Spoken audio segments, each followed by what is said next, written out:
we have a wonderful common plant here, Verbascum thapsus, or common mullein. Grows in a rosette, so nice and round. And once mullein has gathered all the energy it needs, it will send up a spire of these little yellow flowers that can grow to be 7 feet tall. And this plant has a lot of folklore and a lot of medicinal use, which is really interesting. One neat fact right now to note is how soft it is. It's a bit like lamb's ear, and so it is one of nature's best toilet papers in times of need. Aside from that, the spears that grow up with mullein have been used in the past, dipped in tallow as a torch. The spears have also been used to help as making fire because they're so firm.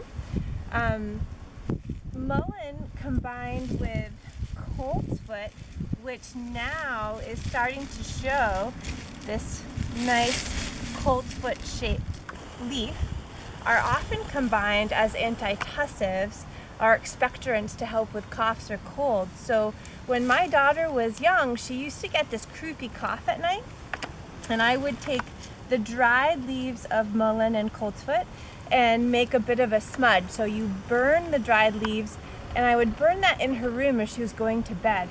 And it's a bit counterintuitive that, oh, why would I want smoke when someone's coughing? But in small amounts, the smoke from coltsfoot and mullein are actually bronchodilators and can be quite helpful. And like clockwork, every time her cough within a minute would just stop and she would go into a restful sleep. And red clover, which we can tell because the inside of the leaf has a light or triangular shape to it. This will come out as the common red clover that likely you know. Red clover, interestingly enough, is used in a number of countries mixed with other herbs as a cure for cancer or a combative to some of the cancer ailments, but is highly nutritive. The leaves are wonderful additions to salads, just sprinkled around, as are the buds when they come out. The buds, if they're close to a road, you might not want to eat them because they'll hold on to the sand and the filaments that come up, but you could soak them, and they really are a great little green, and added to salads will be nutrient packed.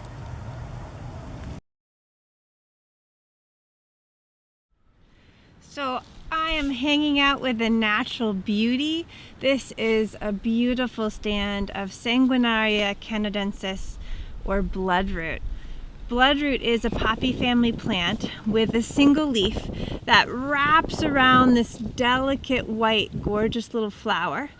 As the flower petals fall, the leaf will open up and will be this interestingly shaped lobed leaf for the remaining of the season.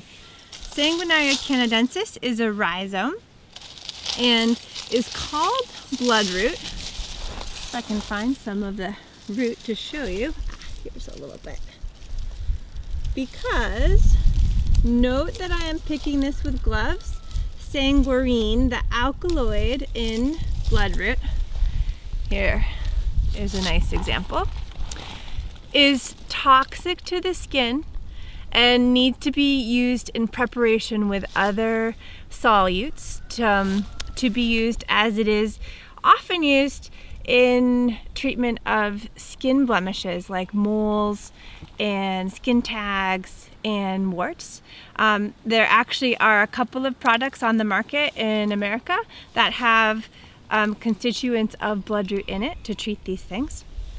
Bloodroot is banned in a number of countries for internal use because it can be quite toxic even with a small dose. However, interestingly to note, our FDA has approved the use of bloodroot in some mouthwashes and toothpaste.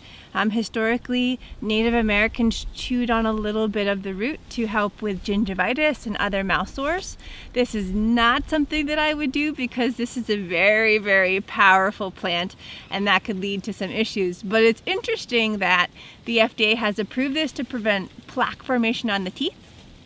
Although studies on the ability of bloodroot to prevent plaque formation are okay, but not amazing. I just find that interesting. Bloodroot is also being studied in a couple of universities as having some anti-cancer nutrients, which is really exciting.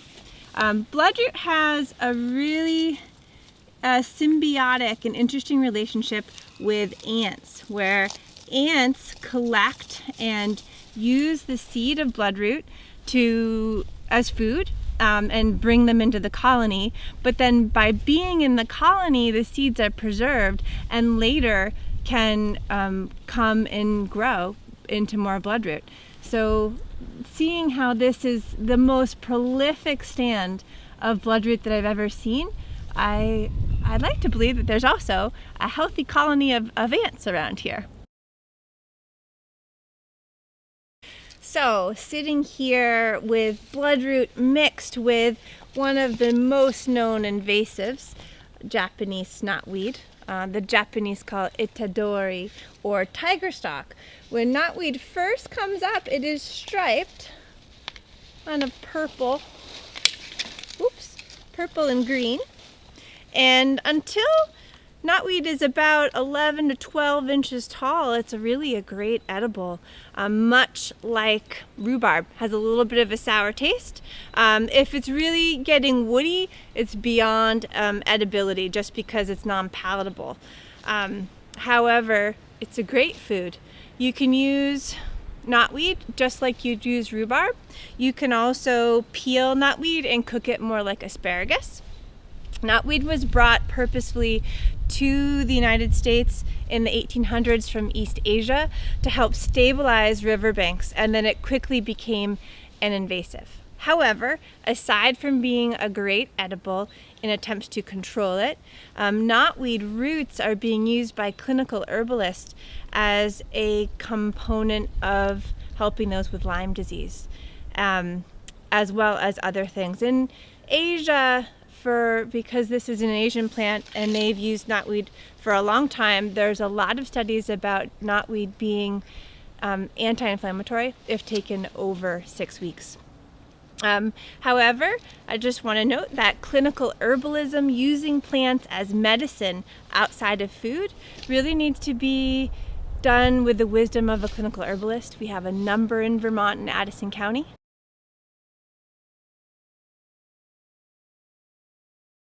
So we are in a very moist area right now, and this is a prolific perennial plant, Marsh Marigold, Cowslip, or Caltha palstris.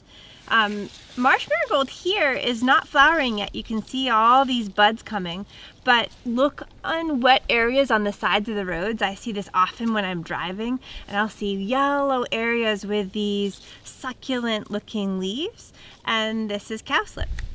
Cowslip is one of the earlier greens that are edible. What's interesting to note is that there is acrid poison in cowslip that, if you boil it in 2 or 3 exchanges of water, completely goes away. So why would people want to eat something that is poisonous but you can get the poison out? And that's where food as our first medicine really comes in. A little bit of wild food is so high in nutrients. All these wild foods have various